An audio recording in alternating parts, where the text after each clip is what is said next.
Alors, nous allons déjà commencer par la première vidéo qui consiste à installer WordPress en local sur Mac. Donc, nous allons déjà commencer. Pour installer déjà WordPress sur un Mac en local, comme prérequis, nous avons juste besoin d'un serveur local.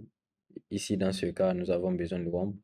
Maintenant, pour ceux qui ont Windows, je vais faire aussi une autre vidéo où je vais vous expliquer de A à Z comment vous allez faire ça de manière facile et simple. Alors, comme prérequis, on aura besoin de WAMP. Alors, comment trouver WAMP? On va écrire télécharger WAMP, non, WAMP plutôt, WAMP pour Mac. On est là. On clique le premier lien. Je vais mettre le lien en description pour ceux qui veulent directement passer. Donc, on fait le premier lien, on télécharge. Voilà, ça vient.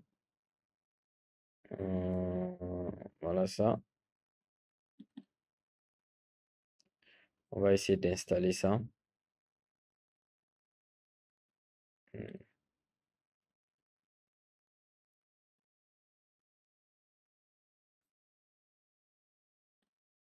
Donc, après avoir cliqué sur le lien, on a automatiquement le lancement qui se fait.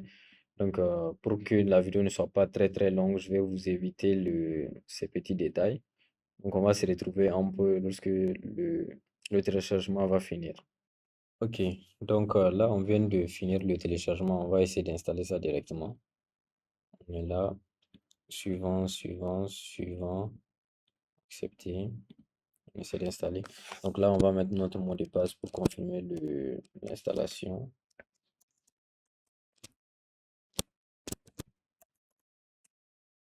Voilà.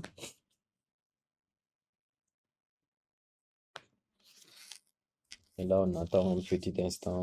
L'installation va bien se passer.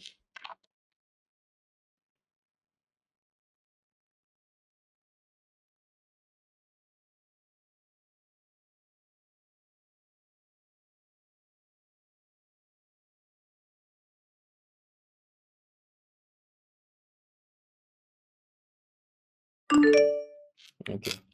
Là, on vient de finir l'installation ok. On vient de finir l'installation de MOMP. Donc, on va essayer d'exécuter ça directement. Donc, nous sommes à cette étape. On a installé MOMP. On va essayer de le lancer. Voilà ça. Après le lancement, on a l'interface là qui est là. Donc, on va essayer de voir, on va rien toucher, on va rien toucher, on va juste venir cliquer sur Start. Donc, c'est ça qui correspond à la partie démarrer les serveurs. Donc, pour démarrer les serveurs, il suffit juste de cliquer sur Start. On est là. Donc, nous avons fini l'installation du serveur local. On a démarré les serveurs. Là, on va essayer de créer la base de données. Alors, on revient sur le navigateur.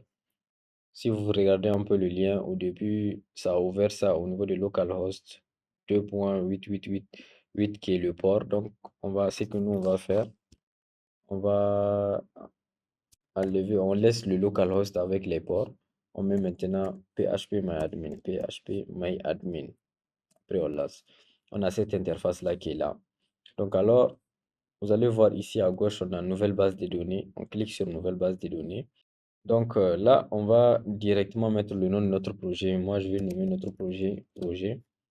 Après, ici, au niveau de l'interclassement, moi, je vous conseille de prendre ITF8 General C. Voilà, ITF8 MP4 General C.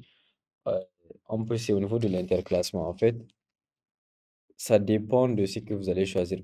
Si vous choisissez d'autres interclassements, par exemple, quand vous mettez des accents sur vos trucs, si c'est en anglais, par exemple, ça ne va pas s'afficher, mais tout compte fait, on va voir ça dans d'autres tutos et tout. Donc, on a mis le projet, on a choisi l'interclassement, on va faire créer.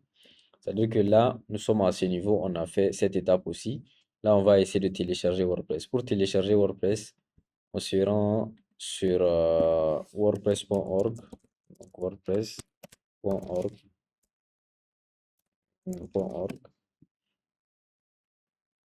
On lance. Donc, ici en haut, on va Get WordPress. On clique sur le bouton. On va voir Download WordPress 6.9. Donc, on télécharge. Et voilà, c'est en train de venir. On attend un peu. C'est pas si lourd que ça, donc ça va venir.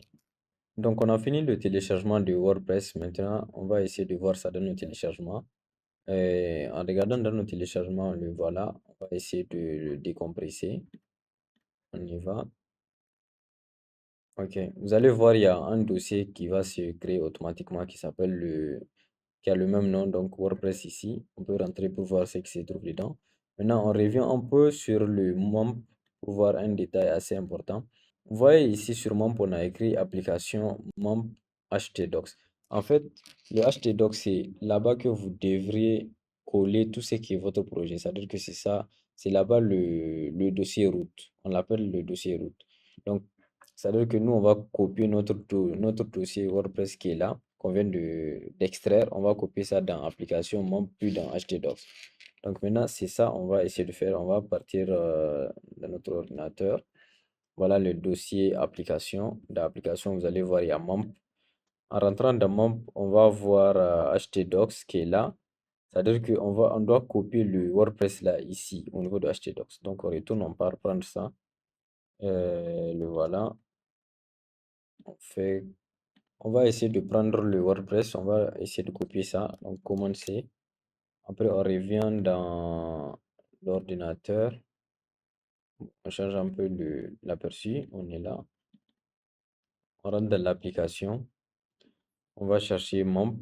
Voilà, MAMP. htdocs c'est là. Donc, on copie ça ici. On colle ça ici. Donc, ce que moi je conseille généralement, c'est de changer le nom de WordPress parce que imaginez que vous avez 5 projets et qu'à chaque fois vous ne changez pas.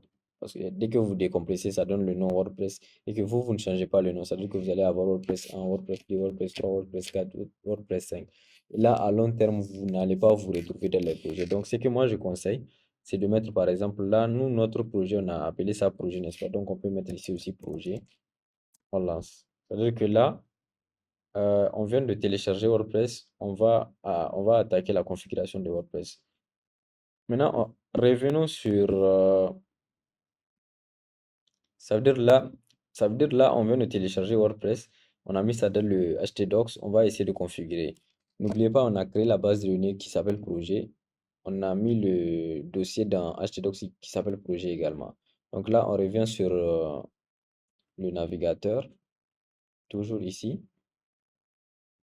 On va copier, bon, vous pouvez écrire la même chose, moi je vais juste copier. Donc, je mets le localhost avec les ports et je mets par exemple le nom de mon projet. Là, il y a un truc qu'il faut comprendre. Moi, dans mon cas, j'ai nommé le projet avec le même nom que la base de données. Par exemple, si notre base de données s'appelle projet et que là où on a amené le dossier dans htdocs, on a appelé ça par exemple test. C'est-à-dire que dans ce cas, on va mettre localhost avec les ports, on met slash test. Mais moi, comme c'est le même nom, donc je mets localhost, je mets les ports, je mets slash, je mets projet, donc je lance. Vous allez voir automatiquement, on a ça. Bon, là, ça dépend de si vous êtes connecté. Généralement, si vous êtes connecté, on va vous donner le choix de choisir la langue. Donc, on choisit français, on fait continuer. Après, on vous dit bienvenue sur WordPress. Avant de commencer, vous aurez besoin des éléments suivants. Le nom de la base de données, vous vous rappelez, on a créé une base de données ici qui s'appelle projet aussi. On dit identifiant MySQL. Là, vous vous rappelez, on avait dit que nous sommes sur un serveur local. Maintenant, comme nous sommes sur un serveur local, vous pouvez vérifier l'utilisateur, c'est root. Donc, c'est ça l'identifiant ici à ce niveau. C'est ça l'identifiant MySQL.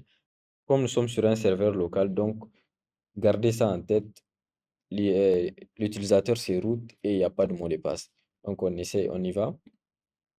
On fait, c'est parti. Là, on va essayer de mettre les informations demandées. Le nom de la base de données, vous vous rappelez, on a créé une base de données qui s'appelle projet. On met projet. Identifiant, c'est root. Vous pouvez consulter ça ici. Vous allez voir c'est root.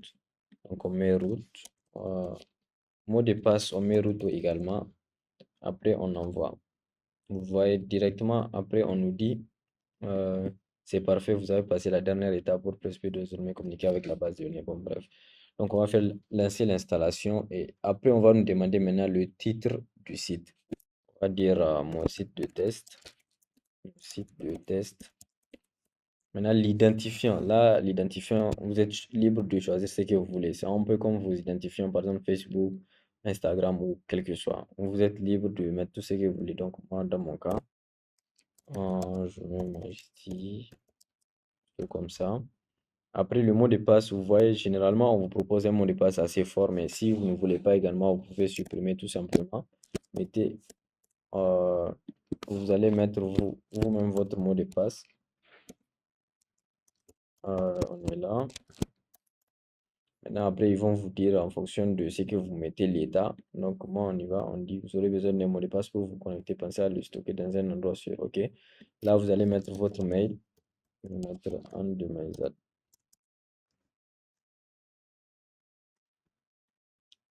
Là, vous allez mettre votre mail. Donc, je vais mettre une de mes adresses mail. Donc,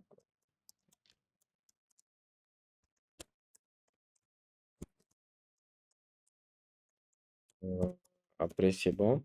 Là, je vais cocher la case là pour demander au moteur de recherche de ne pas indexer. En fait, ça permet tout simplement. Par exemple, si c'est un site qui est en ligne et que vous ne décochez pas sur cette case-là, il se peut qu'avec, il y a des probabilités que quand, par exemple, quelqu'un tape le domaine ou bien quelques mots-clés qui vous concernent, que votre site soit montré à la personne. Alors que vous, peut-être pour un début, vous n'avez pas besoin que le site soit montré à la personne. Donc, on coche la case et puis on fait installer WordPress. Après ça, on vous dit quel succès et puis ça s'est bien passé. Donc, on fait se connecter. Quand on fait se connecter, là, on nous demande ce qu'on vient de créer tout de suite. Donc, je pense que c'est Majesty Mousto, mais c'est collé comme ça avec mon mot de passe. On va tester voir. Voilà, vous voyez, bienvenue sur WordPress. Et directement, vous pouvez voir, là, c'est par exemple quand je fais ici, aller sur le site, vous allez voir, voilà par défaut ce qu'on a pour un début. Mais ne vous inquiétez pas, on va voir pas à pas comment faire tout ce qu'il faut comme retouche. Donc, nous sommes à la fin de cette vidéo. Restez connectés et attendez les prochaines vidéos où on va vous expliquer par exemple à quoi servent les articles, les médias, les pages, les commentaires, l'apparence, les extensions, comptes, outils, tout. Donc, restez vraiment connectés. Je vous remercie.